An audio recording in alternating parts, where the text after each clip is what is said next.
Hello, everybody. I'm Dr. Jesse Jackson III. I'm the best-selling author and facilitator of the Don't Kick 'Em Out book and training series and lead advisor and consultant here at the Best Man Company, LLC. I'd like to say hello. And to all my superintendent and principal friends, thank you for joining us. We are talking about the very sensitive matter of race in our schools, the issues of culture in our school that still, to this day, after all we've seen, it's unbelievable. The issue is still prevalent. It is still causing people to ruin their careers. It is causing dissension in the ranks, and it is ruining academic performances and team camaraderie in many situations that I'm still seeing today. It's very disturbing. I highlighted a few years ago the challenges that would be on our table for the next 5 years in education. And one of them definitely was race management, and it was leadership growth and development. So this is where the leader has to understand how to manage or remove the barrier of race on that campus so that the proper relationship rapport can be developed and the proper learning environment and trust in those environments can be developed. The purpose of how we did and how we had so much success with our race training in the post-Floyd era in 2020, in May 2020 and beyond, in which we did some historic things on Zoom where we had literally 94%, it was over 12,000 people literally came in our Zooms. That was our platform that year, and over 94% rated it and said, gave us a perfect 5, said, hey, what he said about race at this particular time in this crisis, it was what we needed to hear, and it helped us to manage the issue. With race, it comes down to, and this is where people don't get it. When you're dealing with the issue of race, race requires the right approach. So anytime somebody is sharing their feelings, here's the rule. No one's feelings are wrong. But however, the overwhelming majority of the conversations about race or the trainings about race are very feeling oriented. And if you go to feelings, people are entitled to their feelings. Feelings are don't pay my bills. Feelings will destroy my building. Feelings will get you on the news for something you said. Feelings will get you suspended. Feelings will get you fired. Feelings can get you labeled as a racist. Okay. So with the training approach, what I said was then, and it was proven true. I said, if we go the implicit bias route with this matter, you'll create more dissension in the ranks. It's not about whether you can prove your point, because your point is taken. With race, it's not the right or wrong. It is where is our start point.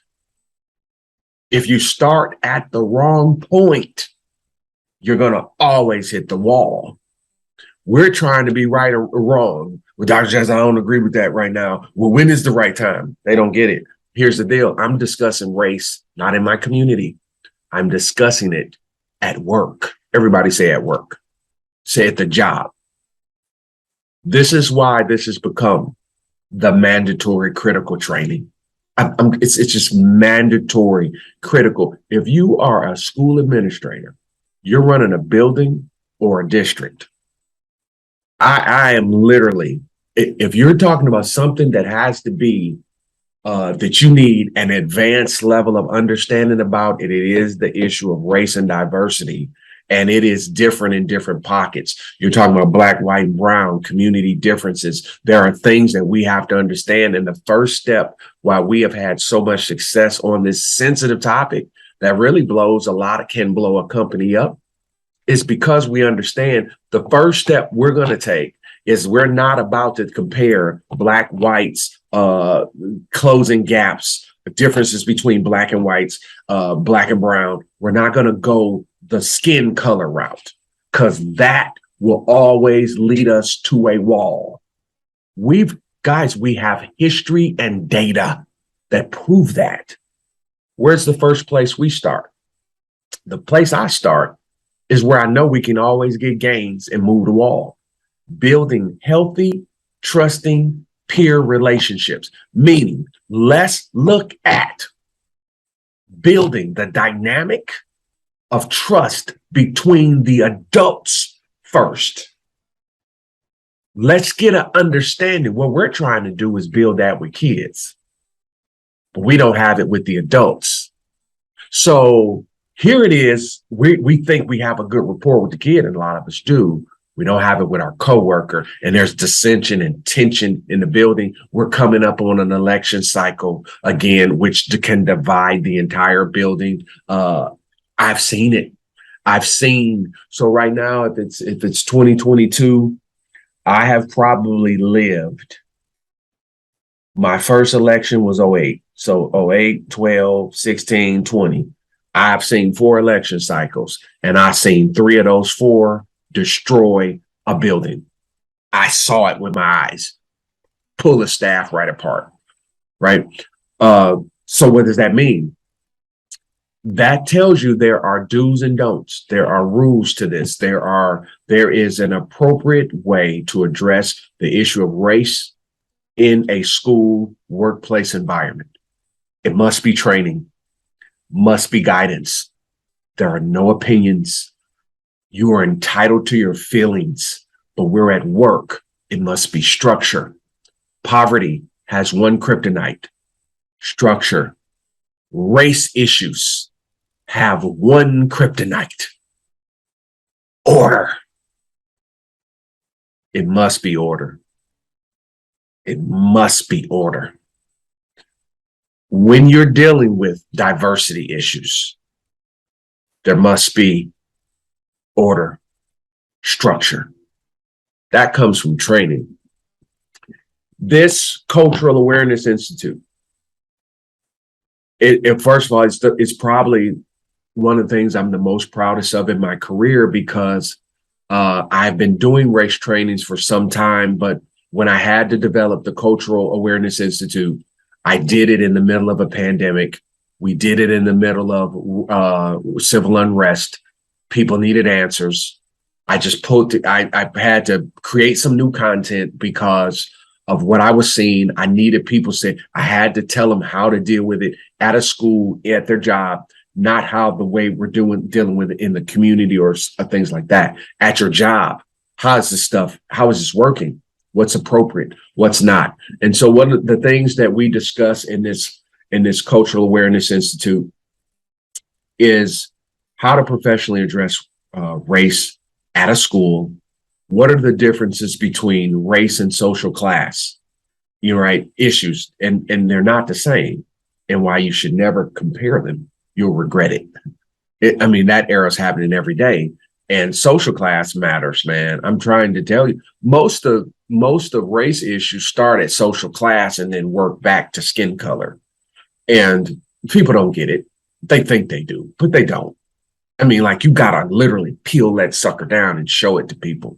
And as an administrator, folks, you gotta learn this stuff, man. You're talking about how to gain a better understanding of police brutality, and then how to address the matters of law enforcement within a school situation, because there's a lot of people that are making statements and speaking that make things worse.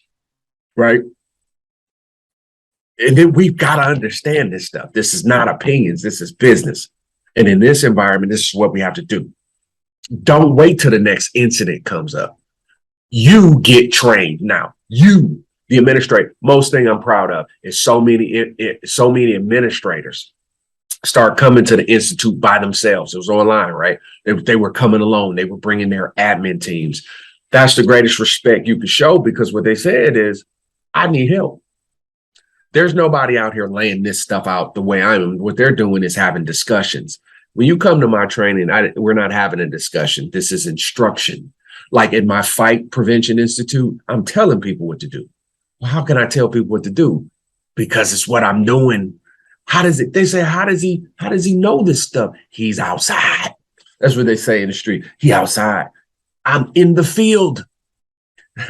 Who's more traveled? Who's more seasoned at my age, at my stage? Who traveled more during COVID? Who has seen all spectrums of social class? Rural, inner city, upper, hyper wealthy, no money, poverty culture, poor culture, black, white, brown. Who's seen it? It's that level of seasoning and experience that really gives insight that's valuable in all environments, right? And that's why this is so beneficial. You know, what do you do when somebody calls you a racist? What are things to say and not to say? You know how valuable that is to people? You know how valuable that is to have a list of things, don't say that? That's valuable. You know how valuable that is to staff on our evaluations. That's what the staff said was the most valuable. Dr. Jackson told us, don't say that. Well, then what can we say? Say this. How does that sound when you say it that way? That's helping people to understand. We don't have understanding, and the lack of understanding will yield crisis. How to build healthy, trusted relationships with staff and students, and what's the right leadership approach to race and culture? What is the right leadership approach? Yours. How should a school administration approach race and culture? You know, I'm so proud, like a lot of my schools, and one comes to mind in Ohio, dear friends of mine, they've been with me a long time, but they have gotten so far ahead of the race card, man. And I'm just so proud of them because it was an issue early, but we just handled it the right way. The staff has grown, they listen, and it is a thing where everybody knows now. And we're talking about parents, kids, everybody knows that race stuff here. It's not how this works. We love kids. If you're wrong, you're wrong. And if you're wrong and we tell you wrong, you're not wrong because you're black or white. Ain't nobody playing with you. Nah, that's not what we do at that building. And we worked to get that level of trust with our community. And I'm proud of them because they did it. And it can be done. So this is why I made the Cultural Awareness Institute. You can see that we are once again, I'm doing sessions once again, and I like to do them live. I like to invite people in. I would ask as many of you, listen, I get asked a lot of times, everybody knows that I train superintendents, I train principals. If you said to me, you said, Jackson, we see that you have a 36 training catalog. Give us, you say, if you were making a prototype superintendent or principal, which would be the 3 you gave them that you thought would be most valuable to their career? Okay, first of all, it's a very tough question. One definitely would be the leadership program of managing your team. The second would be managing student and staff behavior, culture. And third,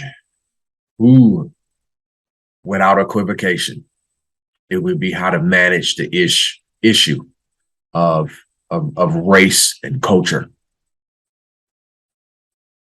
That situation, when you're dealing with this one has the ability to turn volatile and be very toxic and damaging to your career, and it can stop academic performance. We can no longer afford to be the barrier of race to dictate what's going on our campuses. This matter has to be resolved. This is an institute we're doing online. We've done it in person a lot of times where we do it for the staff or do it for admin in person. Doing it online, and the reason why I have responded to the desires of the people out there, it said, Dr. Jackson, we need the knowledge. How can you get it to us? And so when you see me online, that's me making that available so you can come in. It allows you to have a private environment for you and your admin team to be able to talk about some very tough subjects. And this one is race. It's something. Come in, block that time off. Don't be interrupted. Sit down, take copious notes, send your questions over. I will answer everything in these live sessions. I'm asked in every single school, if you watch this video, please find a date and time that works for you and get in it. If you can't get in any of the times that you see there, you contact me directly. That people will tell you. If you call our office, if you email, everybody will tell you. Dr. Jackson himself will call you back. Now, it'll be after training. It'll probably be early or after hours because I'm always in training. And even when I'm done with these sessions, every day you see one of these sessions, when I'm done with you, I'm headed to training. We did this for you. You know you need it. I'm asking every superintendent, every principal, particularly before you come down this journey of election day again, before incidents occur. And for a lot of us, you're already in a sensitive racial dynamic, right? Like every week, I'm doing one of these in person. So this is why we have the dates here. Use one of these dates, get in the course, come in here, bring your team in, and let's critically get the knowledge you need to better help your campus or your district move in the right direction, but help your leaders. This is a leadership development course in critical matters that you can't afford not to be well versed in. That's why I'm here. You do receive multiple copies of the book for your leadership team so you guys can talk, study, build. And these are things that are paramount to being an effective a leader in today's workplace environment. So find a session that works for you, and I'm looking forward to working with you soon. I'll see you in class. Be well.